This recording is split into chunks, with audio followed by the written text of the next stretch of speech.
Welcome back, everybody, to another episode from Coin and Capital, where we break down macroeconomic, crypto, financial topics for you guys. We look at the data and we deliver the truth.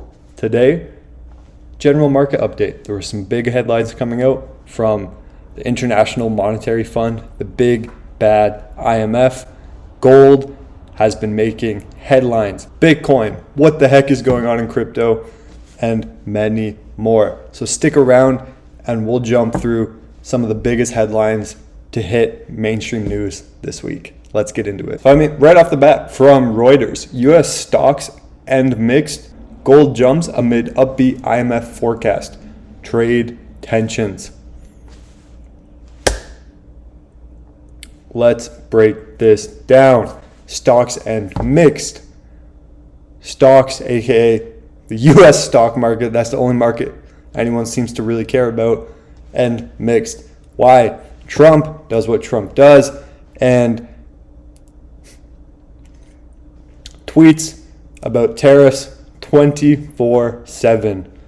No wonder stocks got a little wobbly. Guys, when global tensions spike like that, when volatility in the market occurs, liquidity gone like that. When traders, investors sniff out the slightest degree of risk that they're not comfortable with, bang, capital is pulled from markets. That's all that happened. Right? They'll be back. Why? Because the dollar is falling in value and investors need a place where they can trade their dollars for something that has some perceived relative value. Gold jumps. If you guys take a look at the gold chart right now, which I'll pull up here in just a second, it looks spectacular. And here we are. This is the gold chart on the right. $4,220. $4,220 an ounce per gold. Right next to a headline, concerns about banks' credit exposure help power latest leg of bond market rally. Two things in there. Let's look at gold. Concerns about banks' credit exposure. One thing we need to understand about this new market cycle is that a lot of this new liquidity being added to the system to help the US roll its $10 trillion of debt isn't coming from the Federal Reserve, right? Last time, 2020, that's where it came from. Right? The central bank printed so much money, $6 trillion, and stuck everything else on its balance sheet. That's how new money was created. However, this time around, because they like to change up the game, keep people guessing, a lot of this new liquidity is coming from private banks' credit creation. And so when we have this regime of added liquidity and capped bond yields, that in itself will distort risk, right? Bond markets price risk and time preference. So when we cap yields artificially with all this fresh liquidity being added from the private sector, actual risk becomes distorted, right? So what normally would be a risk-off environment, meaning banks would be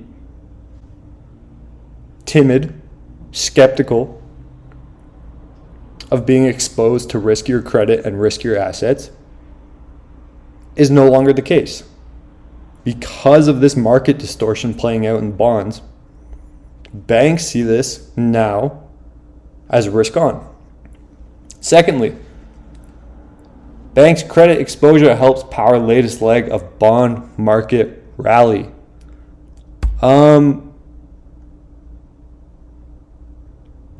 Where exactly are we rallying? This is the US 10-year and its yields are down. Yields are down, which means people, yes, are buying bonds. But this is exactly what I'm talking about, guys.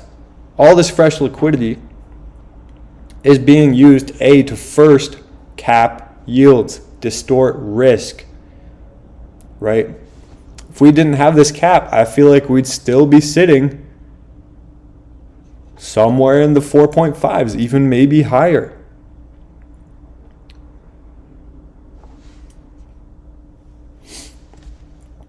So when articles come out saying concerns about banks' credit exposure, what we need to understand is the exposure is only from this distortion of risk. Moving on. This one from the IMF itself, the International Monetary Fund, the central bank of central banking. Financial stability risks remain elevated amid stretched asset valuations, sovereign bond market pressures, and rising influence of non-bank financial institutions. Structural changes in foreign exchange and emerging market bonds bring new risks and resilience to these markets. Whoa, that's a lot of banker talk. Let's break it down. Financial stability risks remain elevated amid stretched asset valuations. This is another symptom of regimes where markets are flooded with liquidity, whether from the private sector or the central bank itself. Why is this the case? First of all, to prove it, right behind it, to the right, we have US M2. And guys, it's done nothing but grow since 2024. The money supply of the US alone has grown since 2024, meaning new dollars have been added to the system since 2024. During this environment, asset valuations become stretched. Why? Because all this liquidity needs to find a home. When dollar assets no longer perform, what's the next best thing? Oh, I think Nvidia. Yeah, I think the S&P 7, right? The S&P Mag 7 are the only options in the US market right now. Guys, the only reason asset valuations are stretched is from all this excess liquidity. And why is there excess liquidity? Well, because the government has too much debt to roll. So they need to distort risk. So then all that liquidity flows into assets and skews their proper valuation. Sovereign bond market pressures and rising influence of non-bank financial institutions. Crypto. Bitcoin is coming for the bonds. Bitcoin outperforms bonds. Bitcoin is better than any stupid, crappy government debt product they offer you. Buy some Bitcoin, ditch the bonds. Structural changes in foreign exchange and emerging market bonds bring new risks and resilience to these markets. DeFi. Stablecoins. Neutral reserve assets. Nobody wants to trade in dollars anymore. DeFi is the emerging market. Speaking of DeFi, let's look into some crypto headlines. Galaxy Digital launches Galaxy One, a new multi-asset investment platform. Big fan of what Galaxy is doing here, guys. Right beside it, the Bitcoin chart.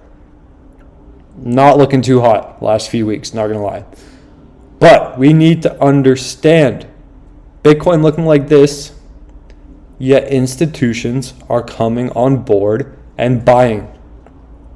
Galaxy One, multi-asset platform. They work with institutions. They work at on-ramping them. ETFs are buying. And yet you cry because Bitcoin looks like this 2 weeks in a row. So I think a fundamental miss coming into this cycle from a lot of people was the recognition and understanding that now the institutions are here. They're here to play, and they're here for the long term. Why? Because all of their financial products all of their infrastructure will be built and moved on top of blockchains. So they're not here just for a year to catch a meme coin pump and then piss off. No, they're not. They're here to build markets, and they're here to make money. And a lot of people seem to miss that. They're just thinking, oh, my meme coin's going to pump. Missed the whole trend. All of it. Final one from Reuters. C20 Risk Watchdog warns of significant gaps in global crypto rules. On the right, we have an epic wick on Sui that liquidated so many people, guys. Holy crap. That's like, what, 80% wick right there? Now, back to that Galaxy headline. I was watching a podcast of the CEO, the owner, founder of Galaxy, and he was discussing these gaps in regulation and rule in crypto, right? And so far, the way he describes it is, if the SEC doesn't catch you, they're not going to chase you and enforce the law, right? He compared it to like cops, how they wait to catch you speeding instead of putting a program in everybody's car that instantly tickets them when they clock over the speed limit. All right? It's the same thing happening right now in the SEC with regulations in regards to crypto. However, this will change, obviously, for the space to move forward and gain more credibility. There needs to be the regulations, the proper regulations in place so people stop committing crime and this space can finally start to develop a better rep for itself. Now, that concludes this week's market wrap up. If you guys enjoyed this video, drop a comment down below, hit that like button, make sure you subscribe as well. I'll catch you guys in the next one.